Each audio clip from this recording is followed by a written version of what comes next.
최근 낙상 및 추락사고나 교통사고를 원인으로 척추압박골절 부상을 당하시고 후유장애 보상과 관련해 저희에게 상담을 요청해 주시는 분들이 많습니다. 후유장애에 대해 보상받고자 한다면 해당되는 보험의 후유장애 기준에 대해서 알고 있어야 하지만 깨알같이 적혀있는 보험약관을 읽고 살펴본다고 하여도 정확한 내용을 이해하기가 쉽지 않습니다. 게다가 보상받기 위해서는 피보험자 피해자가 직접 이를 입증하여야 하기 때문에 이와 관련한 보험금을 놓치거나 제대로 지급받지 못하는 사례가 있습니다. 오늘은 흉추 12번 압박골절로 척추체 성형술 수술을 받았으나 후유장애가 남게 된 경우 이와 관련한 후유장애 보험금에 대해서 얘기해 보겠습니다. 우리 몸의 중심을 잡아주는 중요한 역할을 하는 척추는 목부터 꼬리뼈까지 S자 곡선 형태의 굴곡을 가지고 있다는 것을 잘 알고 계실 겁니다. 하지만 추락, 낙상, 교통사고 등의 원인으로 척추에 충격이 전달되는 과정에서 추체가 압박이 되어 납작하게 눌리는 척추 압박골절이 자주 발생합니다. 특히 흉추 12번은 척추 압박골절에서 가장 많이 골절이 발생되는 부위에 해당합니다. 이 부위는 흉추 11번과 요추 1번과 함께 척추체 내에서도 중요도가 높고 부상 시 가장 큰 불편함을 남길 수 있는 부위인 만큼 배요브라는 명칭으로 사용하기도 합니다. 경미한 골절인 경우 단순 방사선 검사인 엑스레이를 통해 초기에 골절의 확인이 가능하지만 보다 정확한 진단을 위해서는 MRI 검사가 필요합니다. 척추 압박골절은 제때 치료하지 않게 되면 척추의 전만증, 후만증, 침만증과 같이 변형이 나타날 수 있으니 초기에 올바른 치료가 중요합니다.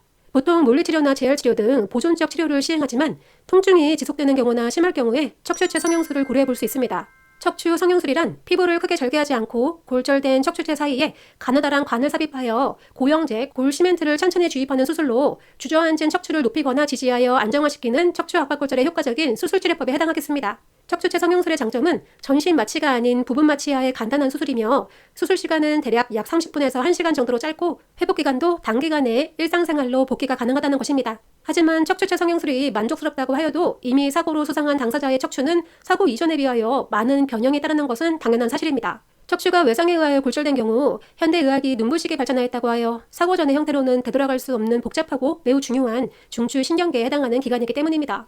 그럼 척추 압박골절의 척추체 성형술 수술 이후 후유증이 남게 된다면 이와 관련한 보험금은 받을 수 있을까요? 척추 압박골절 척추체 성형술로 인한 보험 담보 종류에는 골절 진단비, 의료실비, 수술비, 입원 일당, 후유장애 보험금 등이 있습니다.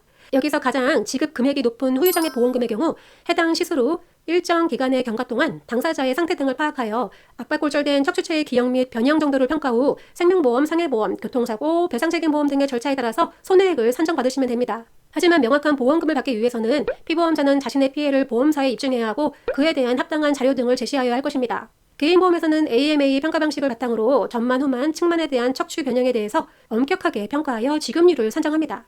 하지만 퇴행성, 기왕증, 사고 관여도, 생리적 망곡 등에 대한 요소를 감안하여 지급률에 반영하기 때문에 척추 압박골절 후유장애 보험금과 관련해서는 청구 자체가 쉬운 일이 아닙니다.